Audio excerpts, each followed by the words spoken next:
अभाव। यदि भजन करने लगेंगे तो चार बातों की प्राप्ति होती है। सबसे पहले भगवान के ईश्वर का अनुभव होगा। दूसरा, तात्कालिक दुख का अभाव, तात्कालिक दुख की निवृत्ति। तीसरी, रजोगुण तमोगुण का अभाव। रजोगुण तमोगुण जो है धीरे धीरे कम होते चले जाएंगे, सतोगुण बढ़ता जाएगा। चौथी बात, आनंद की प्राप्ति, अर्थात जन्म मरण के चक्कर से छुटकारा धीरे धीरे मिलने लग जाएगा। ये चार बातें भजन से प्राप्त होती हैं। अब भजन का अधिकारी कौन है, इसके विषय में बाबा बोलते हैं। बाबा, जो पुरुष पापों में प्रवृत्त है, क्या वो भजन साधन में लग सकता है? किसी ने प्रश्न किया, बाबा जो व्यक्ति रात दिन पापों में डूबा है, क्या वो भजन कर सकता है, भजन में लग सकता है? उत्तर में बाबा क्या कह रहे हैं, हम तो यही नहीं समझते कि पापी कौन है। साधारणतया तो जो पुरुष भगवान से विमुख और अशास्त्रीय कर्मों में लगा रहता है, उसे ही पापी समझना चाहिए। शास्त्रों में जो आदेश उपदेश दिए हैं, गृहस्थ के, विरक्त के, नौकर के, मजदूर के, अफसर के, नेता के, अधिकारी के, मंत्री के, राजा के, जो भी कर्म बताए हैं शास्त्रों में, उन कर्मों के अनुसार यदि लग रहा है तो ठीक, और उनसे विपरीत आचरण है तो यही पापी है। किंतु संभव है उसमें पूर्व जन्म की संचित कोई ऐसी सामग्री हो, किंतु संभव है पूर्व जन्म की संचित कोई ऐसी सामग्री हो जिससे उसकी प्रवृत्ति भगवान की ओर हो जाए। पूर्व जन्म की कोई संत सेवा हो, माता पिता की सेवा हो, कोई भजन की पूंजी हो, कोई सत्कर्म हो, कोई पुण्य हो, किसी का आशीर्वाद हो, तो उनके प्रभाव से वो भगवान के भजन में लग जाए। गीता जी में कहा है, अपचेत दुराचारो भजते माम अनन्य भाग साधुरेव समन्तव्यः सम्यक व्यवसितो ही स। सम्यक व्यवसितो ही सह। इससे तो मालूम होता है कि पापी मनुष्य भी भजन कर सकता है।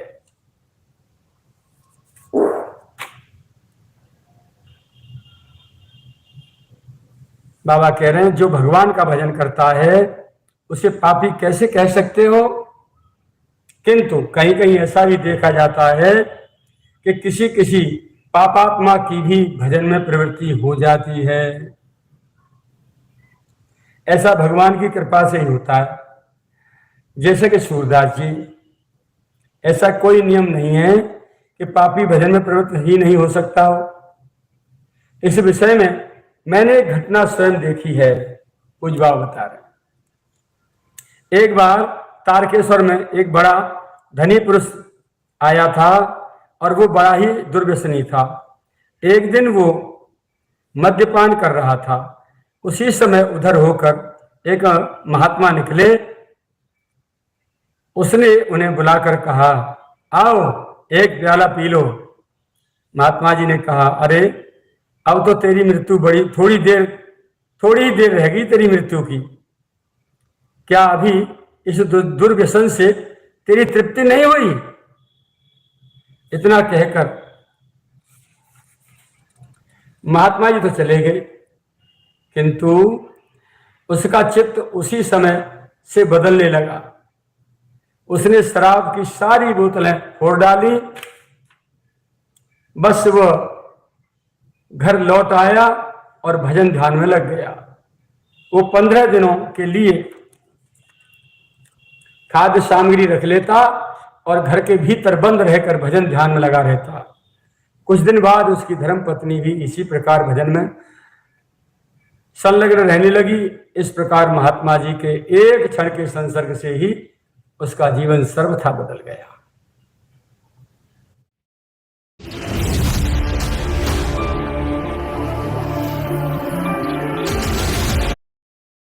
था बदल गया।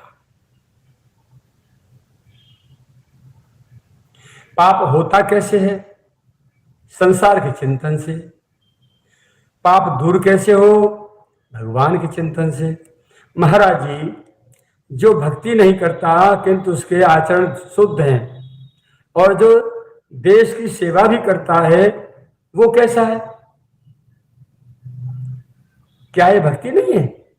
बाबा बोले, क्या ये भक्ति नहीं है? जिसके आचरण शुद्ध हो और देश की सेवा में लगा है, तो क्या ये भक्ति नहीं है? ये देशभक्ति है।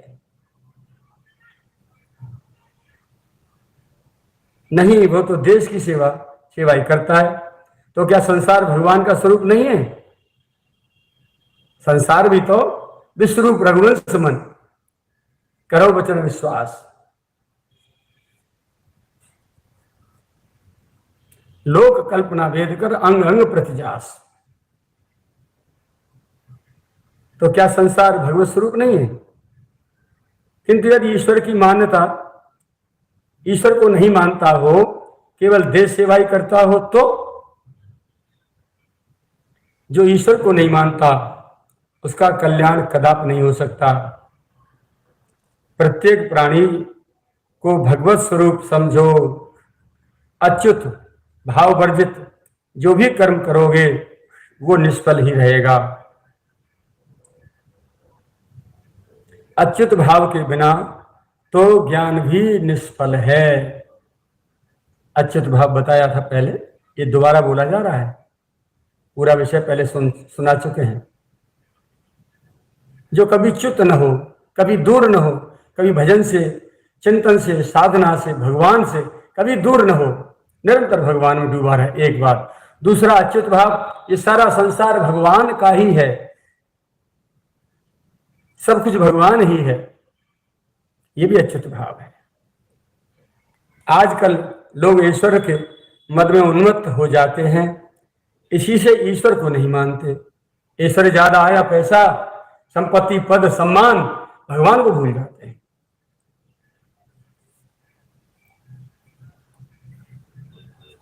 जब ये मद उतर जाता है तो झट ईश्वर में विश्वास हो जाता है, विश्वास करने लग जाते हैं। जो भगवान नाम लेगा वो शुभ कर्म अवश्य करेगा। यदि उसके कोई पूर्व पाप हो तो वे सब भगवत कृपा से छूट जाएंगे।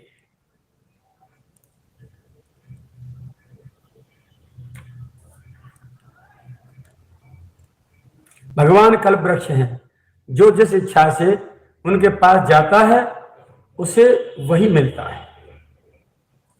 ये थामाम प्रपद्यन्ते तांस तथैव भजाम्यहम्। जीव की स्वाभाविक चाह है कि मैं सदा सुखी रहूं। वो जितना ही अधर्म से डरेगा उतना ही भगवत सुख बढ़ेगा, उतना ही भगवत सुख बढ़ेगा।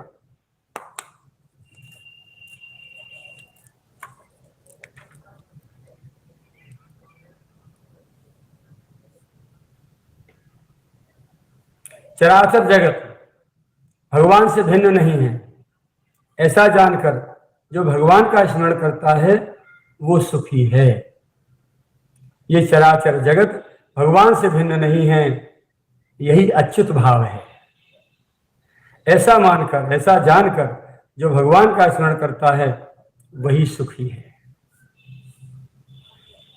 मौन से लाभ तो अभ्यासी पुरुष को भी कोई हो सकता है जो रात दिन अभ्यास करता है मौन का।